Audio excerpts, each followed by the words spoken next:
Hello student, today we read examples of exercise 3.1 of the chapter 3rd legendary equation of special function and integral transforms.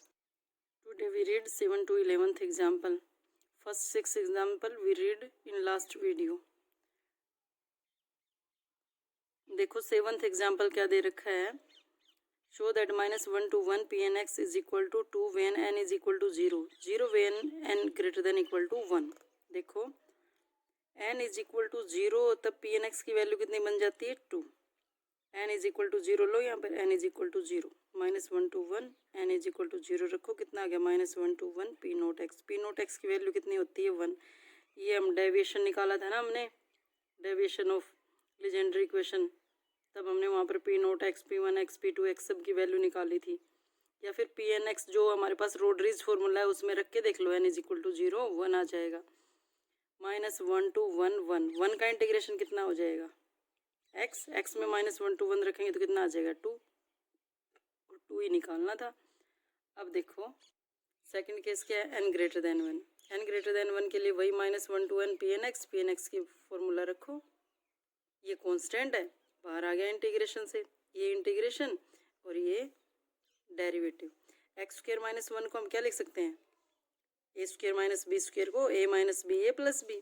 ठीक है. अब देखो ये derivative और ये इंटीग्रेशन, डेरिवेटिव और इंटीग्रेशन एक दूसरे के अपोजिट होते हैं, इसलिए n टाइम्स डेरिवेटिव है ना, तो एक तो इंटीग्रेशन से कैंसिल हो जाएगा एक डेरिवेटिव, तो कितने डेरिवेटिव बचेंगे dn - 1 dx - 1, और लिमिट कितनी पुट करेंगे -1 to 1 लिमिट पुट करेंगे. अब देखो इसको सिंप्लीफाई कर लेते हैं, इसकी जो वैल्यू आएगी उस वैल्यू को वापस यहीं पर रख देंगे. ठीक है, वो ये इसकी वैल्यू आ जाएगी. देखो इसको सिंप्लीफाई करो, इसका डेरिवेटिव कितने टाइम्स करना है n - 1 टाइम्स. इसको किससे सोल्व करेंगे, u इंटू वी मेथड से. ठीक है, u इंटू वी मेथड से. देखो लेबनीज रूल कितने टाइम्स करना है n - 1 c0 n - 1 c1 n - 1 c2 up to last में n - 1 cn - 1.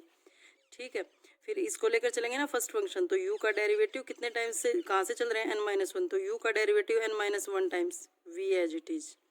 ठीक है, फिर u का डेरिवेटिव एक और कम कर दो, n - 1 है ना, इसका तो एक एक डेरिवेटिव कम होता जाएगा, इसका एक एक इंक्रीज होता जाएगा. n - 1 अब n - 2 करना है और v का फर्स्ट टाइम डेरिवेटिव करना है. फिर सेकंड में n - 2 है, एक और कम हो जाएगा n - 3 और v का कितने टाइम्स हो जाएगा 2 टाइम्स, और लास्ट में कितना था n - c1.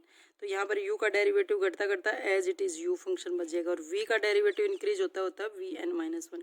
तो यानी कि अब हमें यहाँ से इस फॉर्मूले से क्या पता चला कि u फंक्शन का भी कहाँ तक डेरिवेटिव करना है n - 1 तक, और v फंक्शन का भी कहाँ तक डेरिवेटिव करना है n - 1 तक.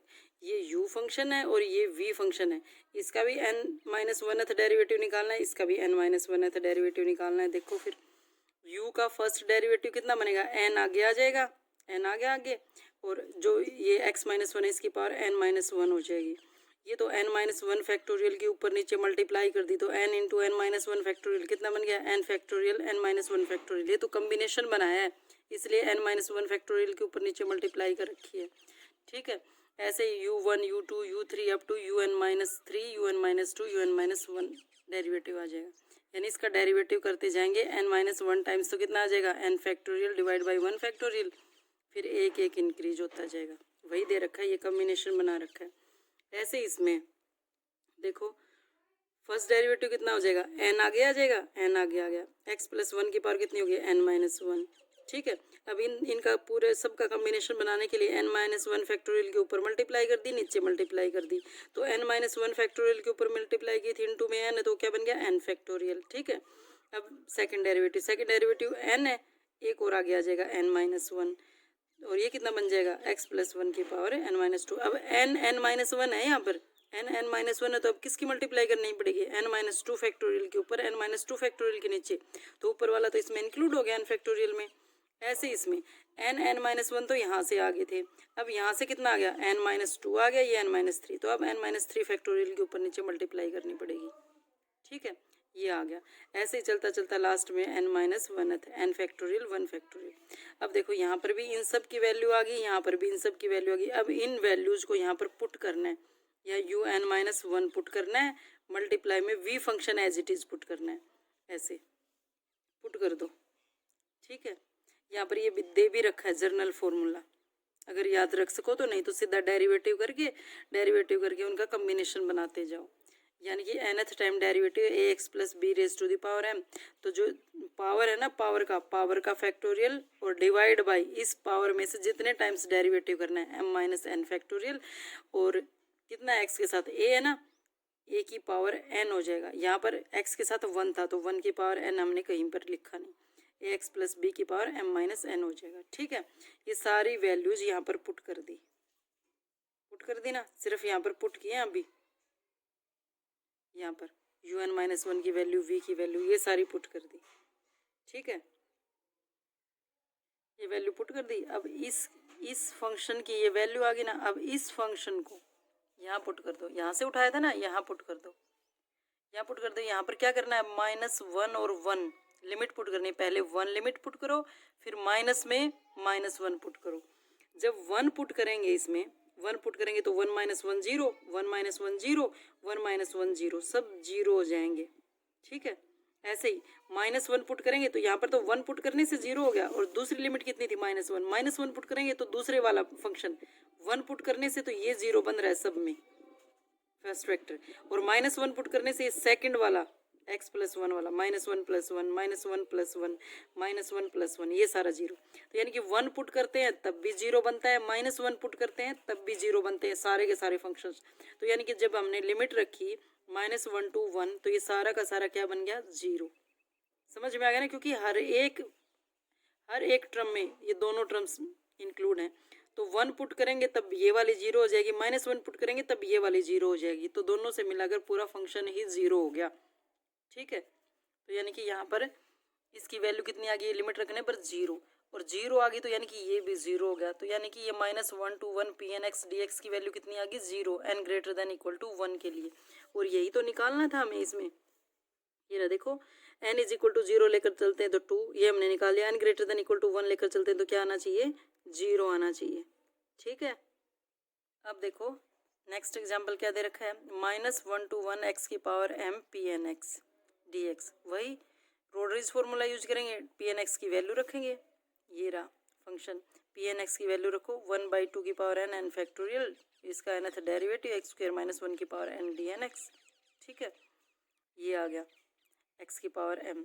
अब देखो हमें इसका इंटीग्रेशन करना है, तो इंटीग्रेशन देखो 2x की फंक्शन आ गई, u एज इट इज कैसे करते हैं, by parts integration, by parts कैसे करते हैं, first part as it is, second part का इंटीग्रेशन।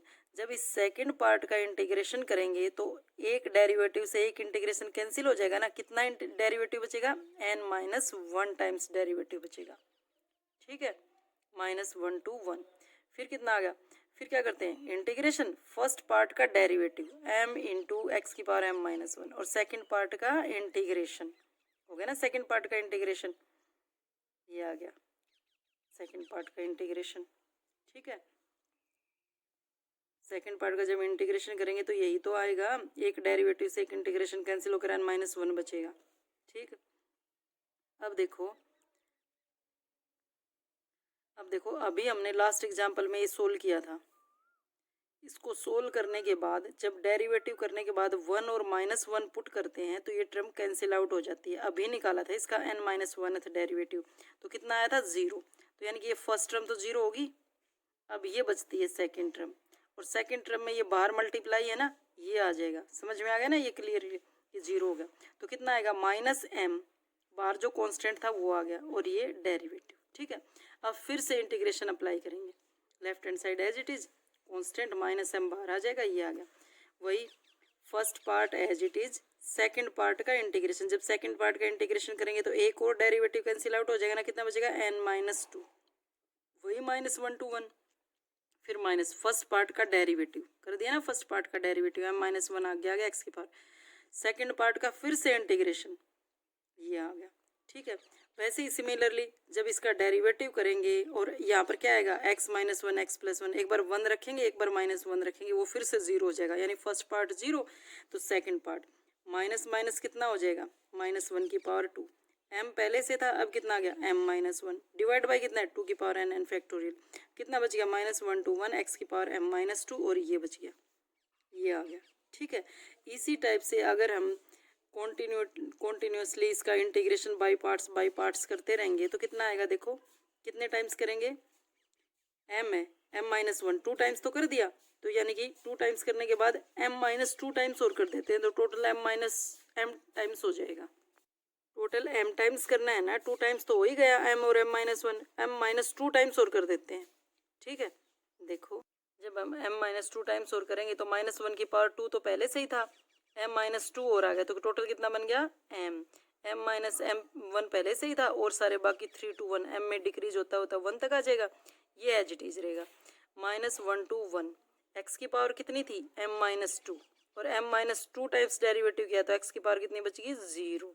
ठीक है, d की पावर कितनी थी n-2 और m-2 डेरिवेटिव किया है तो कितना हो गया n-2 पहले से ही थी और m-2 टाइम्स और डेरिवेटिव कर दिया तो -m+2, 2 से 2 कैंसिल होकर m-1 बच गया, ये आ गया। ठीक है, अब इसको ये कितना बन गया m-1 m फैक्टोरियल, ये लिख दिया m फैक्टोरियल। ठीक है, ये n-m टाइम्स ये आ गया। वही -1 की पावर कांस्टेंट तो एज इट इज है। अब देखो इसका डेरिवेटिव करना है, इसका डेरिवेटिव, इसका इंटीग्रेशन, जब ये डेरिवेटिव है, डेरिवेटिव का इंटीग्रेशन करेंगे तो 1 टाइम्स और डिक्रीज हो जाएगा ना, d की पावर n-m डेरिवेटिव और इंटीग्रेशन से एक डेरिवेटिव कैंसिल होकर -1 x² -1 की पावर n और ये कितना आ गया -1 to 1। ठीक है, ये कांस्टेंट एज इट इज, ये n-m-1 टाइम्स डेरिवेटिव और इसका कैसे करेंगे, वही x-1 x+1 दोनों का n अलग अलग कर दिया -1 to 1। अब लेबनीज थ्योरम से इसको सोल्व करेंगे तो जो कितने भी टाइम्स डेरिवेटिव कर लो x-1 x+1 लास्ट में जब 1 रखेंगे तो ये वाली टर्म 0 हो जाएगी और -1 रखेंगे तो ये वाली टर्म 0 हो जाएगी। ठीक है, क्योंकि 1 रखेंगे तब ये तो 2 आ जाएगी, चलो लेकिन ये तो 0 होगी। ऐसे ही -1 रखेंगे तब ये तो -2 होगी लेकिन ये तो 0 आ गई, दोनों टर्म्स 0 होती जाएंगी। ठीक है, तो लास्ट में कितना बचेगा 0, कितने भी टाइम्स इसका डेरिवेटिव कर लो कितना आ जाएगा 0 ही आएगा। अब देखो नेक्स्ट एग्जाम्पल क्या दे रखा है, इंटीग्रेशन -1 to 1 बिल्कुल वैसे ही करना है, x की पावर n pn(x) और ये आंसर आना चाहिए यानी फैक्टोरियल में। ठीक है, देखो लास्ट वाले एग्जाम्पल में तो क्या था, यहाँ पर x की पावर m pn(x) यानी यहाँ पर तो m था और यहाँ पर n था और इस क्वेश्चन में क्या दोनों जगह n है, तो लास्ट वाले एग्जाम्पल की तरह से सोल्व कर लोगे ना, वही x की पावर m, वही रोड्रिज फॉर्मूला यूज करके वैसे ही इनका derivative first time second time up to m-1 times derivative और फिर ये आ गया यहाँ तक। अब हमें क्या करना है, इस एग्जाम्पल में दे रखा है n, तो जो ये सोल्व कर लिया ना, सोल्व करने की जगह हम क्या लिख देंगे n ही लिख दो, सब जगह m की जगह n, यहाँ पर भी n, यहाँ पर भी n, यहाँ पर भी n, यहाँ पर भी n, यहाँ पर भी n, तो ये क्या हो जाएगा n-n 0, n-n 0 x² -1 की पावर n। ठीक है, ये हो जाएगा, यानी कि यहाँ पर डेरिवेटिव कितना हो जाएगा 0 टाइम्स डेरिवेटिव, कुछ नहीं बचेगा ना, अकेला इंटीग्रेशन बचेगा। कर लोगे, वही बिल्कुल लास्ट एग्जाम्पल की तरह से सिर्फ m = n रखना है, सोल्व करके यहाँ तक इसमें रखना है m = n, m = n रखते ही ये आ गया, सिर्फ डेरिवेटिव तो खत्म होगा और तो सारा m की जगह n आ गया। ठीक है, ये आ गया। अब इसका इंटीग्रेशन करना है, इंटीग्रेशन तो हम कर सकते हैं इजीली। क्या हो जाएगा इसका इंटीग्रेशन, देखो पहले तो इसको एक काम करते हैं माइनस कॉमन ले लेते हैं, जब माइनस कॉमन लेंगे तो -1 की पावर n बाहर आ जाएगी, -1 to 1 x² की पावर n। ठीक है, अब ये सिंपली तो सोल्व होगा नहीं, तो ये कैसे सोल्व होगा, by substitution method. Substitution method में क्या हो जाएगा 1 माइनस, चाहे तो इसको x को cos थीटा रख लो चाहे sin थीटा रख लो, 1 माइनस साइन स्क्वायर थीटा भी cos स्क्वायर थीटा आ जाएगा और 1 minus sine square theta cos square theta आ जाएगा, मर्जी है तुम्हारी, x = चाहे साइन थीटा रख लो चाहे cos थीटा रख लो। ठीक है, इसलिए हम x = साइन थीटा रख लिया, dx की वैल्यू कितनी आ जाएगी cos theta d theta, limit 0 to 1। देखो -1 to 1 है और इवन फंक्शन है, x की जगह -x रख रहे हैं तो कोई चेंज नहीं हो रहा ना, इसलिए इवन फंक्शन होता है, -1 to 1 होता है तो इसकी बाहर 2 से मल्टीप्लाई करके 0 to 1, यानी कि चाहे -1 to 0 और 0 to 1 वैल्यू सेम ही आएगी, इसलिए 2 से मल्टीप्लाई कर दी इसकी, 2 से मल्टीप्लाई। ठीक है, 0 to 1 कर दिया। अब देखो इसमें एक्स की जगह क्या रख दिया, साइन थीटा, एक्स की जगह साइन थीटा रख दिया तो ये 1 माइनस साइन स्क्वायर थीटा कितना आ गया, cos square theta, cos square theta की एन से मल्टीप्लाई कोस 2n थीटा, dx की वैल्यू कितनी आ गई, कोस थीटा डी थीटा। ठीक है, ये आ गया। अब देखो ये सिंप्लीफाई कर लिया, n फैक्टोरियल से n फैक्टोरियल कैंसिल हो गया, ये आ गया 1/2 की पावर n माइनस 1, 2n ये था, एक 2 ये नीचे आ गया, n माइनस 1 आ गया। ठीक है, -1 की पावर e1 आ गई तो ये तो वैसे ही कैंसिल आउट हो गया। अब ये कितना बच गया, दोनों को इकट्ठा करो, कोस की पावर 2n + 1 थीटा। अब इसका इंटीग्रेशन कर लो। याद है रिडक्शन फॉर्मूला पढ़ा था, रिडक्शन फॉर्मूला में ऐसे कोस की पावर दे रखी है तो इनटू में साइन की पावर 0 थीटा, तो ये क्या हो गया, कोस p theta sine q theta, तो गामा फंक्शन में सोल्व हो जाता है। ये रिडक्शन फॉर्मूला में पढ़ा होगा ना, रिडक्शन फॉर्मूला कैलकुलस में, वहाँ से यूज करेंगे हम इसको, कोस की power p theta into sine की पावर q थीटा और लिमिट 0 to π/2। देखो ये दे रखा, sine p theta cos q theta 0 से π/2, तो कितना हो जाता है, गामा जो पावर होती है उसमें +1/2, जो पावर होती है उसमें +1/2 और डिवाइड बाई 2 इंटू गामा, जो ये था ना ये फंक्शन, इन दोनों का एडिशन p + 1/2 q + 1/2 प्लस, अलग अलग हैं दोनों, अलग अलग प्लस कर रखे हैं। ठीक है, ऐसे इसमें हो जाएगा, ये तो था ही पहले से ही, गामा ऑफ 2n + 1 है ना, उसमें +1/2 हो जाएगा, गामा 0 था, साइन 0 था, साइन 0 थीटा 0 + 1/2 दोनों का अलग अलग एडिशन हो जाएगा। अब बस गामा फंक्शन को ही सिंप्लीफाई करना है। ये तो कितना बन गया, n + 1 गामा 1/2। देखो गामा n + 1, गामा n + 1 किसका फैक्टोरियल होता है, n फैक्टोरियल होता है, ये रहा n factorial. Gamma 1/2 as it is रख लिया, 2 है ही, और ये 2n + 3/2 कितना हो जाएगा, इसमें से एक सब्ट्रैक्ट कर दे जाओ। ये देखो गामा n कैसे निकालते हैं, n-1, इसको कैसे निकालेंगे, n-2 इंटू, ऐसे इसमें से एक सब्ट्रैक्ट करके ये आ गया, इसमें फिर से एक सब्ट्रैक्ट कर दिया, फिर से एक सब्ट्रैक्ट कर दिया, फिर से एक, लास्ट में 1/2 इंटू गामा ऑफ 1/2, इससे ये कैंसिल आउट हो जाएगा। अब इसको सिर्फ सिंप्लीफाई करना है। ठीक है, n को इकट्ठा कर लो, n फैक्टोरियल को अलग से निकाल लो, इसमें 2 को कॉमन ले लेंगे, 2 की पावर n, फिर कितना बचेगा, n फैक्टोरियल आएगा, ये 2n + 1 का फैक्टोरियल बच गया, ये आ गया। ठीक है, अब तो सिर्फ सिंप्लीफाई ही करना है, हो जाएगा इजीली। अब देखो नेक्स्ट एग्जांपल क्या दे रखा है, solve the Legendre equation where parameter is equal to 0। Legendre equation में पैरामीटर क्या होता है, n इंटू n + 1, यानी n पैरामीटर होता है, और जब n पैरामीटर को 0 ले लेंगे, n को 0, तो लास्ट वाली टर्म तो 0 होगी, यानी कि लीजेंडर इक्वेशन यही थी ना, 1 - x² d² y/dx² - 2x dy/dx plus n into n - 1 into y। n 0 ले लिया तो लास्ट वाली टर्म खत्म, तो सिर्फ यही बच गई ना, और इसको सोल्व करना है जैसे हमने फर्स्ट लेक्चर में, थर्ड चैप्टर के फर्स्ट लेक्चर में किया था ना, बिल्कुल सेम वैसे ही सोल्व करना है, बस एक लास्ट वाली टर्म ही नहीं है। तो वही y को सोल्यूशन ले लो, general solution, y is equal to x की पावर m a0x a1x ये समेशन, फिर इसका फर्स्ट डेरिवेटिव सेकंड डेरिवेटिव। अब इसमें इक्वेशन में सिर्फ ये दोनों वैल्यू पुट होंगी, क्योंकि y तो है ही नहीं पुट करने के लिए, तो सिर्फ ये दोनों डेरिवेटिव की वैल्यू पुट होंगी। ये दोनों वैल्यू पुट कर दी यहाँ पर, ये पुट कर दी d² y/dx² की, और ये dy/dx की। एक बार 1 से मल्टीप्लाई कर दो इसकी, ये आ गया, एक बार -x² से मल्टीप्लाई कर दो, जब -x² से x² यहाँ जाकर +2 हो जाएगा ना, m - r आएगा, अब -2x x अंदर जाकर ये आ जाएगा।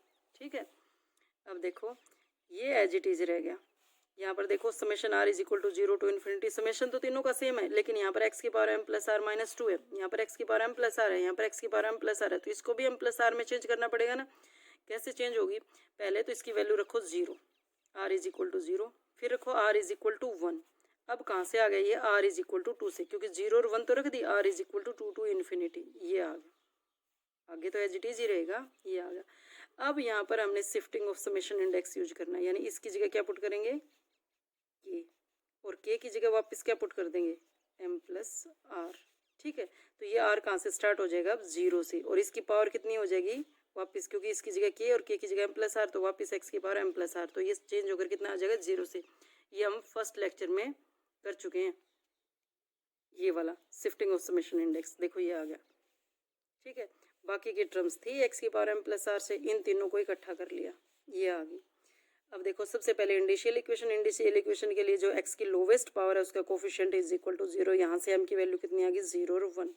फिर दूसरा क्या था, यहाँ पर जो x की पावर m-1 है उसका कोफिशिएंट 0, उसका कोफिशिएंट 0 रखेंगे। यहाँ से m की वैल्यू -1 हो नहीं सकती क्योंकि हम पहले ही निकाल चुके, तो एक ही पॉसिबिलिटी बची, m क्या लेकर चलना है 0।